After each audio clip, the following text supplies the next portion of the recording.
Thank you, Eileen, very, very much for your kind invitation. Thanks to everybody involved with the Art Association that continues with this work that is a must. Rule number 1 from Mrs. Richter, that the Richter Art Association and the arts must be provided for, and this goes back 50 years. In 1968, when the Richter Park Authority was first created by ordinance by the city of Danbury, we met in the old city hall, the corner of Main and West Street, up the creaky stairs to the second floor. Gino Arconti was the mayor, and we received our charge. And so many things that happened, so many funny things, so many serious things, so many problems that we thought were problems, and after we got through them, found out that they were really pretty funny, and we could look back and laugh. But the property that Mrs. Richter left for the city of Danbury was 94 acres, and there were 6 buildings. This building, the caretaker's cottage, where the clubhouse is now, and the restaurant, that was a dog kennel.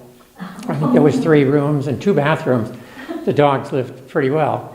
And probably 2/3 of the way down through the parking lot was an old farmhouse. Beyond that was a horse barn and a cow barn. The cow barn we tore down. The farmhouse we tore down.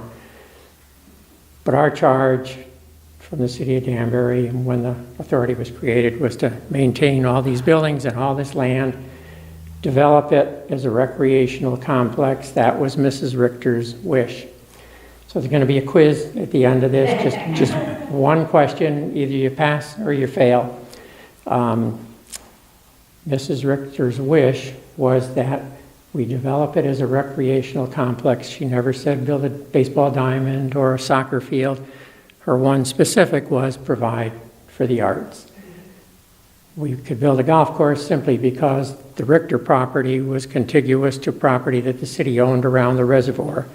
The 94 acres that she gave us was a lot of land, but not enough for a golf course. So we had 2 things that we had to do immediately. Number 1, get going on the golf course, because that's where the money was going to come in, so that we can continue and hopefully do other things. And the second thing was to make sure that we followed Mrs. Richter's wish and create the Art Association. And that was done immediately. We started, the first meeting was in August or September of 1968. By the end of that year, we had started the Art Association, and that was established as a subcommittee of Richter Park Authority. Richter Park Authority is the umbrella over everything that happens here, whether it's the Art Association or the golf course or the hiking trails, the tennis courts, basketball courts, the winter activity. Richter Park Authority is the final word. The mayor appoints people to the authority, and then it's up to those people to make everything happen. Accountable for the income, the outgo, all that sort of thing. So it's a unique position to be in as far as the city of Danbury is concerned. And the authority gets its authority from state statute, not from local law or statute. So again, you are in a unique position. Mrs. Richter, I never met. We kept her in touch with her through her granddaughter, Ann Williams, who served on the authority with us. And I was scheduled to go to New York to meet with Mrs. Richter, and she wanted an update, and I had pictures that I was taking with me and all, and went over to Brewster, got on the train and headed for New York. Of course, this was before cell phones, so there was no way of keeping in touch. And I got there 1040 Fifth Avenue in New York City. If that rings a bell with anybody, perhaps it's because Jacqueline Kennedy Onassis lived upstairs over Mrs. Richter. So as I got off the train, walked to 1040 Fifth Avenue, pressed the button, and I was told, oh, we're sorry. We called your office and left a message. Mrs. Richter's not feeling well. She's not accepting any visitors today. So that was the end of that. And shortly thereafter, she passed away. And I never did get to meet her. But she was kept abreast of what was going on through her granddaughter, Ann Williams. Ann was one of the original members of the authority also. Ann lived in Westport, and she was very, very faithful. She was appointed by Mrs. Richter to kind of oversee what was going on and look out for Mrs. Richter's interests. But she was one of us. She was a great help, and the rest of us just had to come to a meeting from somewhere in Danbury. Ann had to come all the way from Westport, and she did it in all kinds of weather. And actually, I got a call from her just yesterday. I still communicate with her, and she asked me about the weather here, and I told her it was a beautiful day. She lives out half the year in Utah and half the year in Wyoming, and said it was pouring rain out there yesterday. I forget which home she's at, and still retains her home in Westport. But anyway, I told her it was a beautiful day here, and I was coming up here today, and she said that rock garden must be beautiful, Ed. This is the peak, right? And this is the peak, yes, but unfortunately, it's not the way you remember it. So we have to change that, because long after everybody in this room totally agrees. Long after Mrs. Richter passed away, her granddaughter is still asking about that beautiful rock garden. Years ago, the Junior Service League, I don't know whether they still exist anymore, but it was a big organization with all the ladies in town. And each year in May, they had their meeting where they elected officers and kind of got the programs going for the year. And they would meet whenever that rock garden was in bloom, and that was spectacular, and all these ladies, and it seemed like the building was filled and all dressed to the nines, whatever that means, but just a beautiful event. And another thing where that rock garden played a part was for wedding parties, their pictures. I can recall one day there was a wedding party lined up out there and a photographer taking pictures. There was another wedding party off to the side, and there was a third party in cars down the road in the parking lot. I can't imagine too many brides today saying, "Mom, I want to go up there and have my pictures taken for my wedding." So that's got to be changed. And we have to make some noise and make sure that happens. And of course, everybody knows this building has to be put back in shape as well. And I guess that's underway with hopefully an architect under contract, and we'll kind of get things done. Another thing that I thought of when going through all of my old thoughts was I walked out of my office one day, which is the library, and I was heading out the front door. I'm not sure now or where I was going, but I saw something move, and I stopped and I took a look. And just where the lady right against the wall is with the hat, that chair was turned to its side, and there was a lady sitting in the chair. And I took a second look and said, "Oh my goodness, it's really her." So I came down and I knelt down next to her and I introduced myself to her, and it was Marian Anderson. And I thought, here I am all by myself with Marian Anderson. So when I told her what my name was, she said, "My goodness, I knew a gentleman in Philadelphia years ago," which is where she was from, "with that name. He was my neighbor, and we saw a lot of one another." And I knew immediately who she was talking about, because I had heard the story from the time that I was a little kid. It turned out it was my grandfather. And she proceeded to tell me that the last time she saw this man from Philadelphia was at the Danbury Fair. And she said the whole family was there, and there was this little baby that I held and I carried around the fair. Of course, I had heard that story growing up, which didn't mean a lot to me because I didn't know who Marian Anderson was. But anyway, turned out here I am with Marian Anderson, and I'm the baby that she carried around at the fair. So yeah, it was, talk about a special moment in your life. That was it. And she was a very gracious lady, so soft-spoken. And if any of you are aware, her voice was powerful, contralto, and I mean, you heard her when she sung. But just this very gracious lady, and there we were in this big room all by ourselves.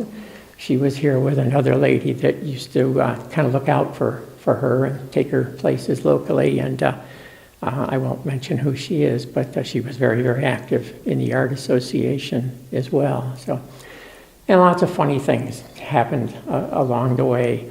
Lloyd Katsumpis, who, Judy, I know you know, now Judge Katsumpis was on the authority with us. And I got a call from Lloyd one day, and he said, hey, you got to get out on the course and shut down that tree clearing operation. And I headed out, and he said, I just got a complaint from one of my clients.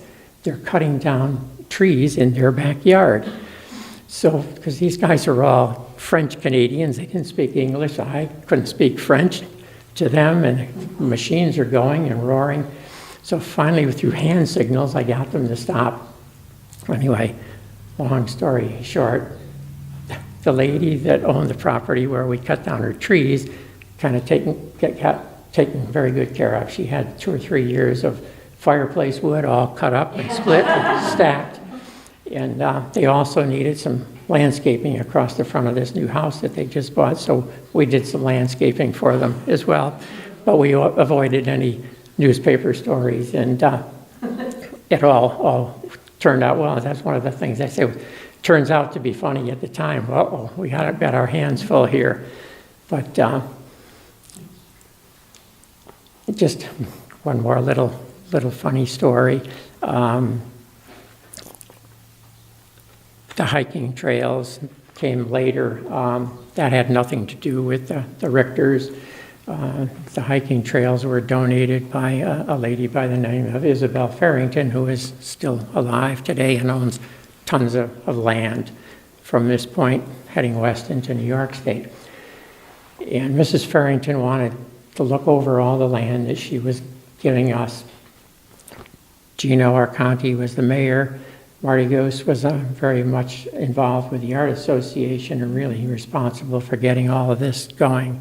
But he was on the Richter Authority. The 3 of us and Mrs. Farrington and her attorney went for a hike so Mrs. Farrington could see just what it was that she was giving away to the city of Danbury. If any of you recall, there was an inchworm infestation. And those crazy inchworms just ate up everything. You could stand on the first tee and look up into the hills, and it was the middle of summer, and it looked like it was the middle of winter. There was no leaves on the trees, and you heard them crackling as they were eating. And they just dangled. I mean, they were in our hair, in our clothes, and she kept going. And the attorney, Jim Luddy, kept calling to Bill, you've seen enough. It's all the same, no matter how far we go, it's just all the same. We have to go. Nope, I want to see a little more. So we kept going, and we got to a point up at the top of the hiking trails, and there was no hiking trails, it was just plain woods. And Gino looked out and he saw green grass, and he turned to me and he said, Eddie, we're home. That's the golf course. And Gino, that's not our golf course. That's the golf course over in Brewster, more far. So he said, well, what do you think if we get there? Do you know anybody? And I said, yeah, I do. And he said, we can get there, we can get home. They'll take us back to Richter Park. So before we do this, we have to clear it with Mrs. Farrington, who would not budge. She didn't want to hear, just kept on looking and looking and looking. I had to take weeks before we got rid of all those inchworms. But it got to the point where I didn't care. Gino, nobody cared whether she gave us this land or not. I mean, just enough of these crazy inchworms. But anyway, we got through it and laughed about it a lot later. And turned out to be a pretty good deal, because now there's something else for you Richter Authority people to oversee. Not only do you have to worry about the golf course and the arts, but now you have hiking trails as well. So, but lots of silly little things like that occurred. The ordinance that created the Richter Park Authority in 1968, there was 8 of us that were appointed to it, a variety of people with different interests that sort of brought different perspectives to the whole project. And of course, the 9th one was Ann Williams, Mrs. Richter's granddaughter, who I mentioned earlier was just a tremendous help to us and just really loved everything, and is here 50 years later still calling me to check and see what's going on here. Of course, I can't keep her informed like I used to be able to, but we do keep in touch with one another. Very, very special. The golf course, big project, of course, and when we started, there was money appropriated to build a golf course. Unfortunately, the figure came from years ago when the city was thinking about building a golf course up around East Lake. So from the day that we started, we were dealing with an outdated figure. And we were maybe a little more than 50% of the way through, and we ran out of money. We had the front nine done. We had all of the heavy work done, the land clearing and the grubbing, removing of stumps, and the land clearing or the shaping of the fairways and all that sort of thing. And we had to borrow money. And here we were autonomous. We're not part of the city. So without the backing of the city of Danbury, we went to a bank and we got the money that we needed. It seems to me it was about $750,000. And we sat around a table in the city hall, and they were kind enough to give us a room at the city hall. They wouldn't give us their money, but we'll give you the table to use. And the gentleman banker that we were dealing with was the head of Union Trust. They were down in headquartered down in Stamford at that point. Round and round, and if anybody remembers Sarah Rothkopf, Sarah Rothkopf was kind of a lady that kept an eye on everything, at least she thought.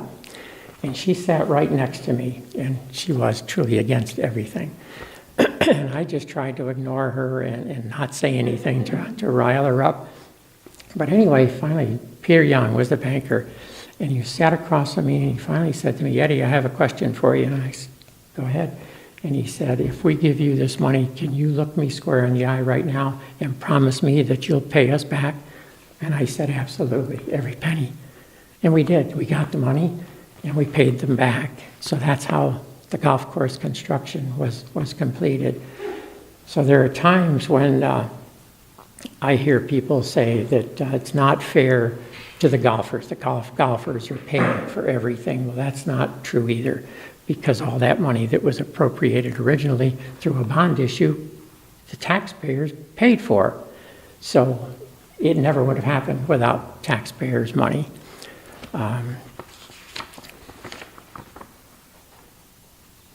Parking. I'm glad to see the ropes and the sign out there. Many years ago, we sat upstairs and we had one of our meetings. We were talking about additional parking somewhere up around here, maybe for the handicapped people. There was nothing specific, and we talked about it. And one of those topics that you discussed, and then finally somebody said, "Let's table this till next month or next year or something." And that was it. It wasn't serious. Nobody had any plans or drawings or even a sketch that they did themselves. And within a week, I got a nice little note from Mrs. Richter telling me that she had given us lots of land, and she was confident that I could find someplace else to park cars on her property, but don't you dare keep parking on my front lawn. And to kind of convince us that she was serious, there was a check for $2,500 in the envelope. So we were convinced there was to be no parking on Mrs. Richter's front lawn. So that's something else. Got to take care of that rock garden, and that lawn's got to be manicured the way that it always was. So that would be my request to the members of the Richter Park Authority, that this is not just a golf course. There's much more to it.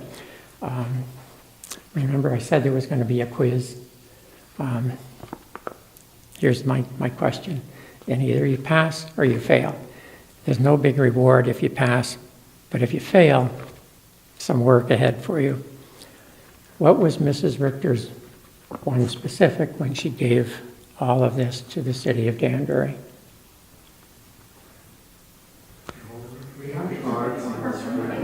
Pardon? Provide for the arts, right, number one. So that's got to be remembered. We have a spectacular golf course. At one time, it was among the top 50 in the nation as far as municipal. Top 25. Was it? Top 25. Dear- Golf Digest. Golf Digest, okay. No longer the case, I'm sure. But anyway, the arts, we have to take care of the arts. And Still rated in the top 10 public courses in the state. in the state, yeah. Well, that doesn't surprise me. And on that topic, Al, we were always the most expensive municipal operation in the state of Connecticut. We got more money than anybody else did. And I don't know just where that all stands today. But I used to meet with all those guys. It started with Tom Richardson down at Oak Hills in Norwalk. Tom and I used to communicate on the phone, and then we had lunch together, and then we invited a couple of other guys close by, forget his name now, but down in Stamford. And eventually, we had representatives from every municipal golf course in the state of Connecticut. And we got together, particularly during the winter months, every month, not so much during the season. But we always knew what was going on with all the other operations, and there's tremendous benefit to that, really. So maybe give that some thought, too, to, it's got to start somewhere, and it started here, and just with one other guy, and then eventually all over the state. So things that can be done. The original members of the Richter Park Authority, of the 9 of us, there's 5 of us still alive today. Marty Ghost passed away. George O'Brien was the original chairman of the Richter Park Authority. George passed away. Fran McCarthy, and one more.